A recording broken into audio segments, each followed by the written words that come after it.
Esperamos unos minutos para que se una el resto. Bueno, profe.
Esperamos unos minutitos porque todavía somos tres.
Bueno, vamos a empezar porque creo que somos tres nomás y no veo que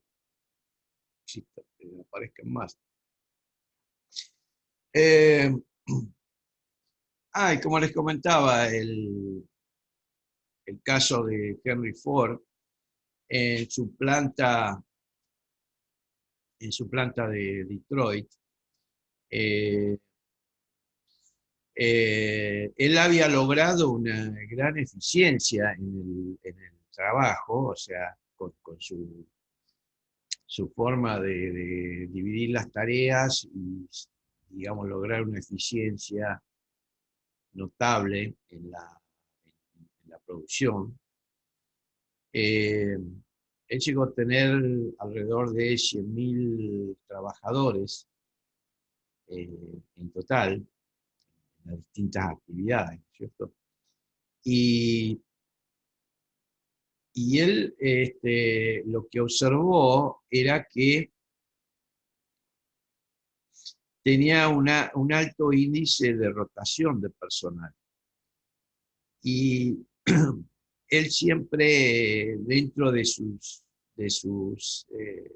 digamos, enfoques productivos, él había tenido en cuenta el hecho de que él pensaba que el hombre era un ser económico y que estaba motivado por razones económicas. Entonces, les pagaba bien a los obreros, no es que los escatimaba, digamos, económicamente, y lo que observó era que tenía un alto índice de rotación de personal en la planta. Él tenía, este, haciendo estadísticas, determinó que tenía una rotación de aproximadamente el 15% de su personal que se iba por año. Por año se le iba el 15% del personal. Y el problema que tenía eso era que, si bien las tareas las había reducido a su mínima expresión, con lo cual la capacitación del personal no era muy elaborada, digamos, no necesitaba un gran esfuerzo, pero tenía que invertir en capacitar al personal para que entrara, digamos, en los niveles de conocimiento, de capacidad para poder abastecer la línea de producción. Ustedes imagínense que digamos, la idea de Ford era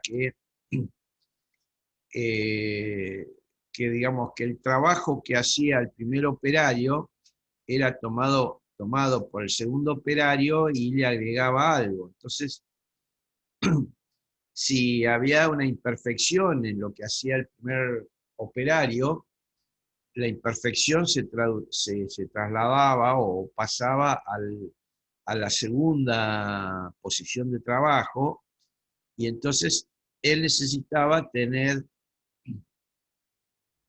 asegurarse que esa línea de producción tenía, digamos, además de ser, eh, digamos, cumplir en tiempo la tarea asignada a cada uno, también tenía que tener una certeza de la calidad o de la utilidad de lo que estaba haciendo. Entonces, él necesitaba capacitar al personal, y ese 15% que significaba, imagínense, tenía 100.000 operarios, tenía que capacitar a 15.000 operarios por año, así en promedio. Entonces, él empezó a buscar formas de fidelizar a sus empleados, y fidelizar significó que les daba vivienda. Cuando hacía selección del personal, buscaba personas que tenían alguna identidad religiosa, o sea, que eran, digamos, que profesaron alguna fe, que él pensaba que eso estaba demostrando que eran personas que de alguna forma iban a ser más fieles digamos, a su empresa que una persona que no profesaba ninguna religión. Eh, esto tiene que ver con lo que hemos visto con Gilbreth, con el matrimonio, que estudió también hacer el trabajo más humano. Eh, porque Ford siempre estaba, digamos, llevando o empujando hacia los límites. La línea de producción o la cadena de producción tenía un sistema que aceleraba el ritmo o lo hacía más lento. Y él instaba a sus capataces o sus supervisores a que aceleraran esa línea de producción, con lo cual él lograba tener, en última instancia, mejores beneficios. Entonces, bueno, de repente se dio cuenta que él necesitaba introducir algunas, algunas cuestiones porque, digamos, eh, no era, no dependía solamente de un solo factor, sino que hay varios factores que estaban involucrados. Y ya entrando a la unidad 6, que es especialización de las funciones, Fayol, que fue bueno, no sé si era ingeniero o una técnico, en ese momento las carreras no estaban tan encajadas o tan definidas como en la actualidad, que hay ingenieros, hay licenciados y dentro de la ingeniería hay distintas ramas de la ingeniería eléctrica, civil, mecánica.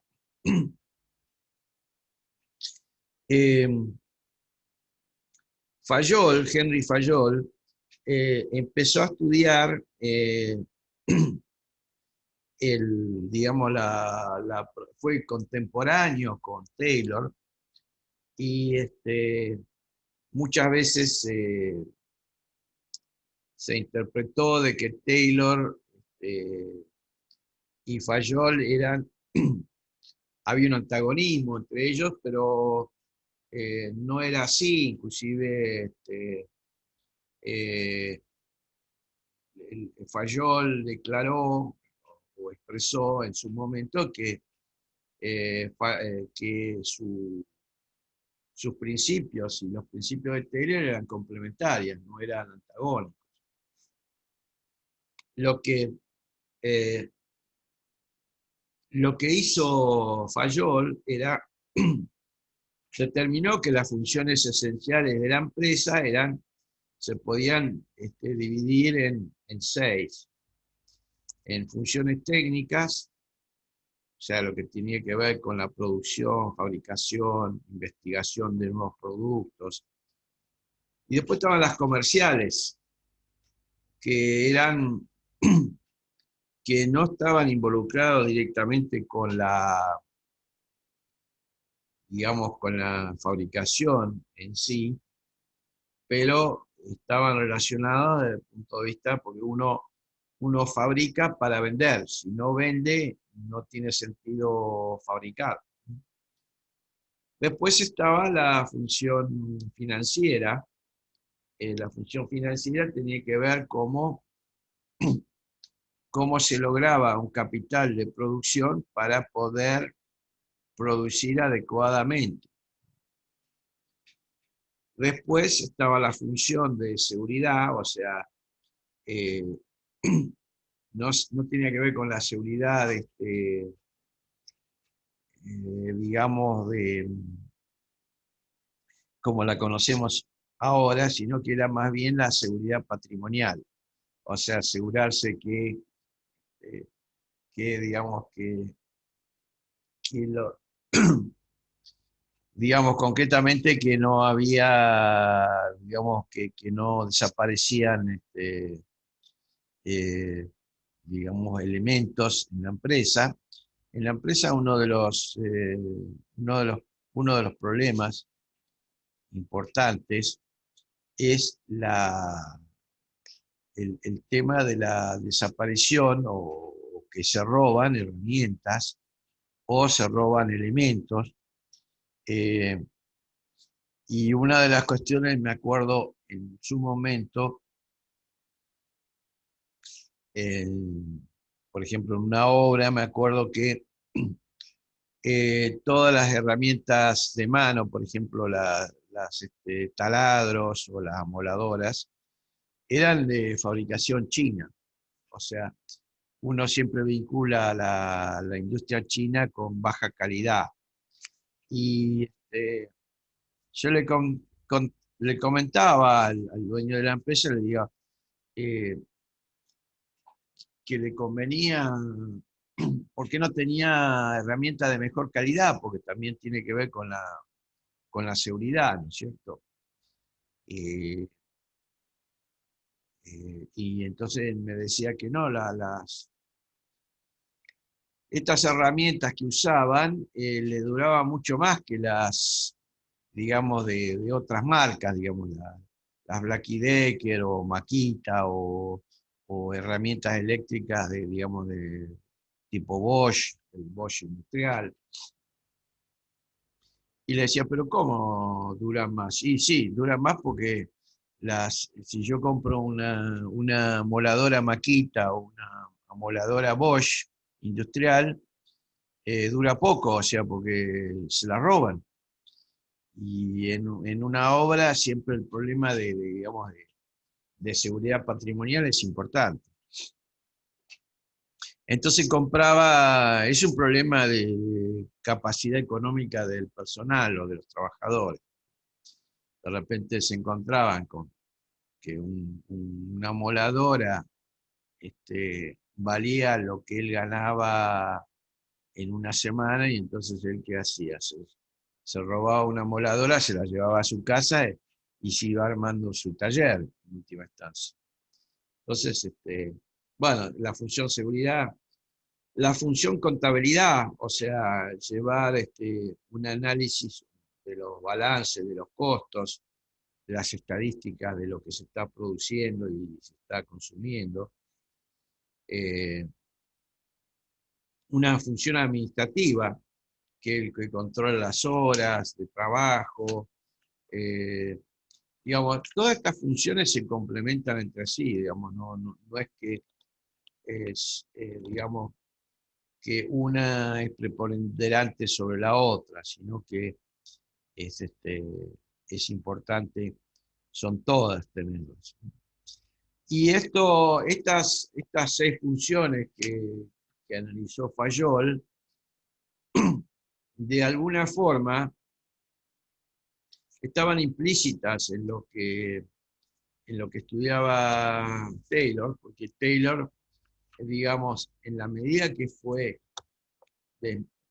digamos, desagregando las tareas industriales, fueron surgiendo todos estos detalles que antes no eran tenidos en cuenta o eh, no se tienen en cuenta porque la producción no estaba vinculada directamente con el costo final, sino que el costo final es una consecuencia de toda una actividad que, o sea, el artesano le ponía el valor a su producción en función de lo que él tardaba en hacerlo, o sea, si tardaba mal, el costo era mayor, o sea, el valor de su producción era mayor. Como había necesidad de comprar lo que él fabricaba, no había ningún problema. Pero ahora, a medida que va pasando el tiempo, este, empieza la necesidad de, tiene que ver con la competencia, o sea, Ford tenía la competencia de otras empresas, eh, y entonces él tenía que ser eficiente desde el punto de vista completo, o sea, Ford fabricaba un auto que era barato, que era fácil de arreglar, este, que tenía disponibilidad de, digamos, de repuestos, o sea, tuvo una serie digamos, ventajas que tenía que, se tenía que enfrentar con otros fabricantes que rápidamente tuvieron que empezar a atender estas cuestiones. Eh, entonces, Fayol, en su estudio digamos, de las funciones, ustedes van a encontrar una tabla que está en la unidad 6, hay un cuadro a donde le va asignando como porcentajes de que, por ejemplo, el obrero incorporaba, digamos, tenía un 5% de tarea administrativa y un 85% de la tarea técnica. O sea, cada actividad o cada función, obrero, capataz, jefe de taller. A ver, les voy a compartir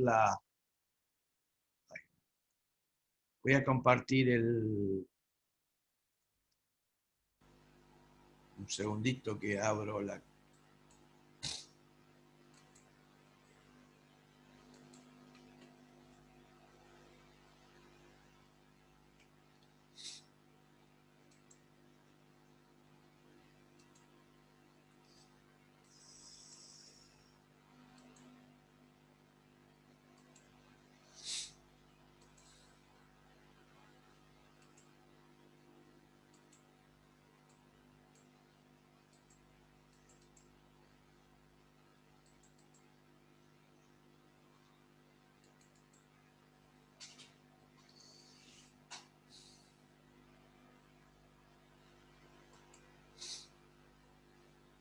A ver, le voy a compartir una pantalla.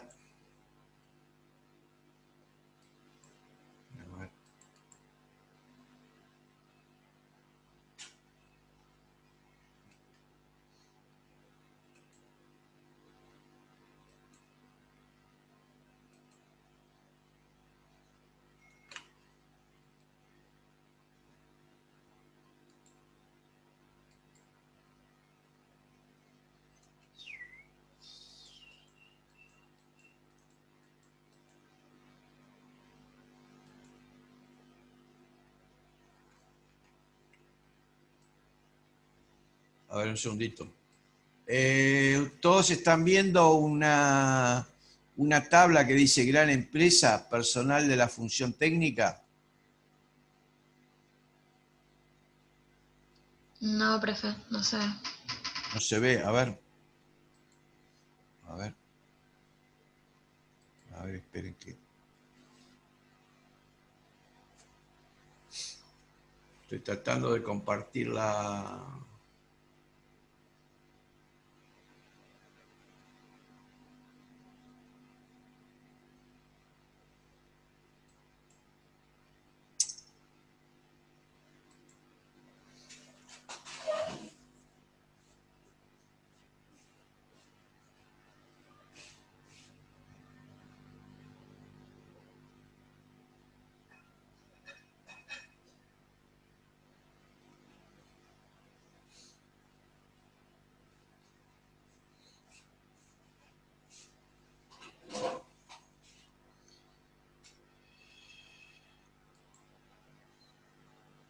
Bueno. Hola, ¿pero ustedes me escuchan? Hola. Sí, profe, se Ah, escucha. bueno. No sé, estoy tratando de compartir la pantalla, pero no me responde. Bueno, yo estoy viendo acá una tabla que ustedes la van a encontrar en la unidad 6, a donde para cada persona, o sea, que cada jerarquía, obrero, capataz, jefe de taller, le asigna, digamos, por ejemplo, dice que un obrero necesita un 5% de capacidad administrativa, un 85% de capacidad técnica, y por ejemplo, el jefe de taller necesita un 25% de capacidad administrativa. ¿Por qué? Porque el jefe de taller tiene que hacer más tareas administrativas que el obrero. El obrero tiene que producir nomás. Y bueno, ustedes después en todo caso vean esa planilla y se van a dar cuenta que es muy interesante porque eh, eh, esto en cierta forma explica por qué Taylor se dio cuenta que a medida que se iba haciendo más compleja el desglose de esas tareas, el personal de dirección necesitaba disponer de más capacidad eh, administrativa para atender las necesidades de la producción. Porque el obrero era obrero, él sabía hacer ciertas tareas y no estaba preocupado por cuestiones como, por ejemplo, asegurarse de que tenía materia prima para fabricar lo que tenía que fabricar. Eh, Así que esto es importante porque el trabajo de Fayol permitió de alguna forma jerarquizar al, al personal y darle un incentivo para que se capacitara. Porque el obrero aparentemente era, digamos, sería la fuerza bruta, o sea, su mayor capacidad tenía que ser en cómo fabricar ciertos elementos. Eh, a ver,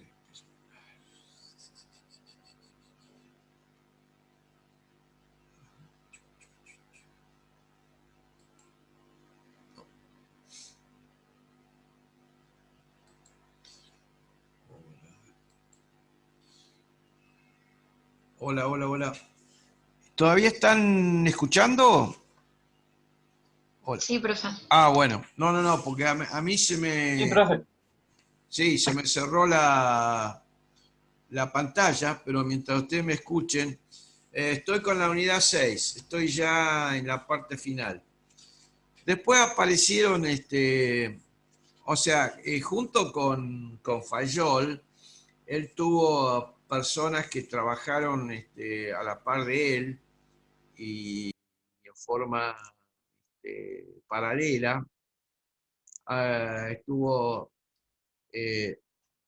que, por ejemplo, como Robinson, que estudió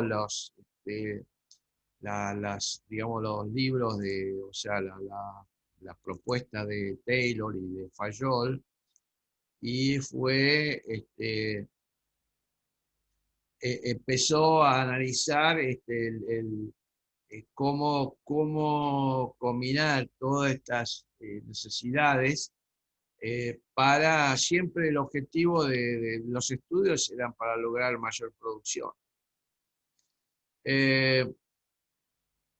Después también estos están todos en el apunte, en la unidad C van a encontrar los estudios de Robinson, los estudios de Urwick, que estudió también digamos, las consecuencias, las emergentes de las teorías estas.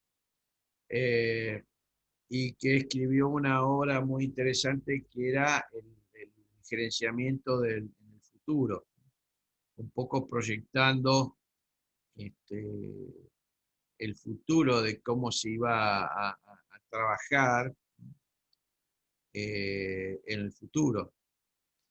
Después después aparecieron otros estudiosos, personas que estudiaron, como Barnard, que estudiaron ya particularmente las necesidades de, de la parte ejecutiva, expresamente qué capacidades tenía que tener, la capacidad de poder organizar digamos, de organizar la producción. Y O'Donnell también, todos se especializaron en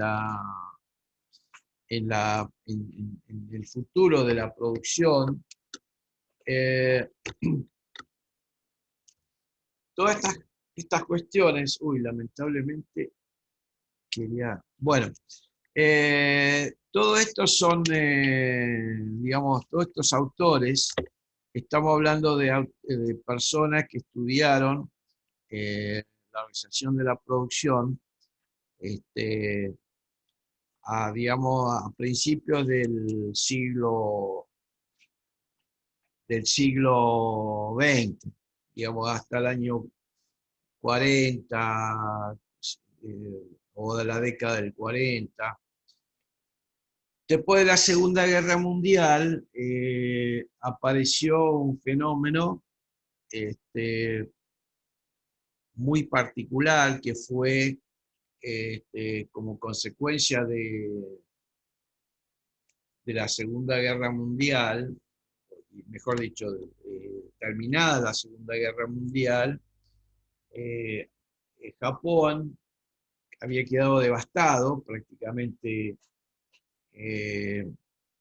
como consecuencia de la guerra. Había sido, bueno, ustedes habrán escuchado de las bombas atómicas que cayeron sobre Hiroshima y Nagasaki. Y, y terminada la Segunda Guerra Mundial,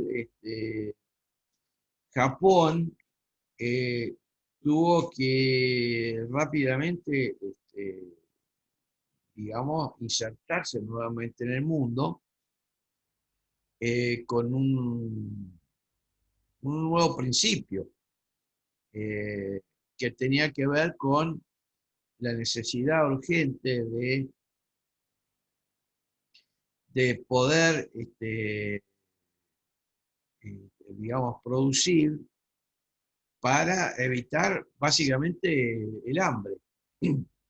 Seguramente que ustedes habrán escuchado hablar, y está hablando mucho ahora, del Plan Marshall. El Plan Marshall fue un plan de ayuda económica que se estableció después del fin de la Segunda Guerra Mundial. Bueno, en Japón, bueno, ¿por qué se establece el Plan Marshall? Básicamente fue para ayudar a Alemania, los países que habían participado de la contienda, pero básicamente Alemania, o sea, los países que habían sido derrotados, y básicamente era para, digamos,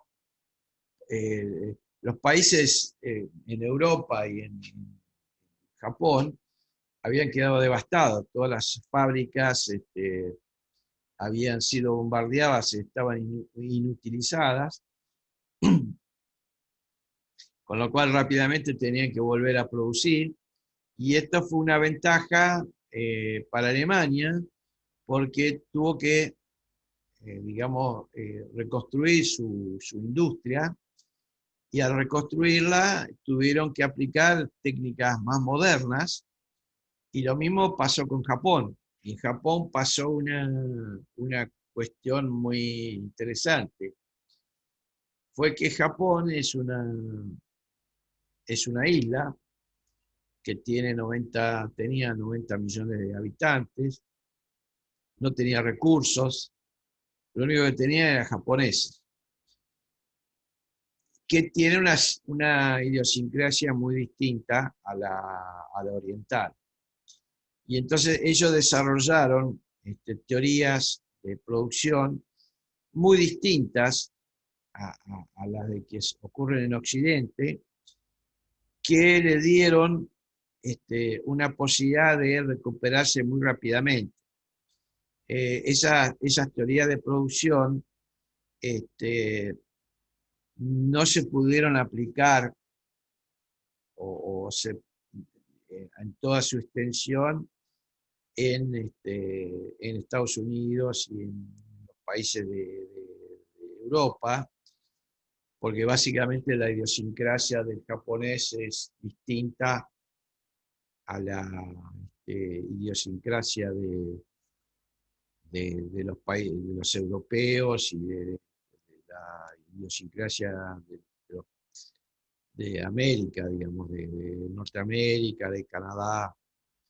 Es muy interesante el fenómeno japonés. Nosotros no lo vamos a estudiar porque digamos, el fenómeno es el estudiar las teorías de producción del Japón, es una materia en sí. Así que bueno, lamentablemente no puedo compartir lo que quería compartirle, así que ¿ustedes me siguen escuchando? No, porque no se me cerró la... Sí, profe. Sí, profe, Bueno. se escucha. Bueno, lo que pasa es que tampoco sé, ¿ustedes ven si me queda tiempo? 4 minutos. 4 minutos. Bueno. Bueno, vamos a dejar acá porque yo no puedo ni cerrar. A ver. Y bueno, ya terminé la unidad 6, así que entonces quedamos para bueno, la clase que viene seguimos con la unidad 7. Lo que les pido que vayan leyendo las unidades, así por lo menos puedo ir comentando y ustedes si tienen alguna duda me preguntan. Profe, Hasta pero ahora, ¿hasta qué unidad entra en el parcial? hasta la unidad 6. Ah, bueno, dale. O sea, esta sería la última. La de la semana que viene ya no entraría. Ok, gracias. Bueno, ¿alguna duda hasta ahora? Es muy interesante, no sé, a mí me resulta interesante. A usted le va a resultar esto importante porque ustedes, de alguna forma, para que el trabajo que van a desarrollar tenga utilidad, necesitan, digamos, no es que los trabajadores, ustedes van a hacer capacitación y los trabajadores tienen que, digamos, que concurrir y estar interesados. Ustedes tienen que incentivarlos para que se capaciten, porque si no, no sirve. O sea, yo lo he visto en algunas empresas que uno pretende hacer capacitación y los obreros se esconden, se van, es como todo, digamos. Si uno no les aclara cuál es el objetivo que uno tiene y que realmente lo que van a ver le va a resultar importante para ellos y útil, ellos no ven la utilidad. Así que bueno. Bueno, entonces algunos nos estaremos viendo este jueves. Bueno, yo voy a Bueno, ver qué profe. pasa ahora cuando cierro. Y bueno, cualquier cosa, si ustedes quieren ver la grabación, ahí yo le había dejado un link hace rato en YouTube, así que si quieren ver los videos lo van a poder consultar si faltaron alguna clase. Profe, Bueno, profe. Sí, una consulta. Lo de matemática, ¿cuándo el recuperatorio, cuándo más o menos va a estar corregida? el recuperatorio yo calculo que este fin de semana lo voy a terminar, o sea, para Ah, la bueno. semana que viene. Bueno, dale. Bueno, Chao, profe. bueno, buenas noches entonces. Chao, profe.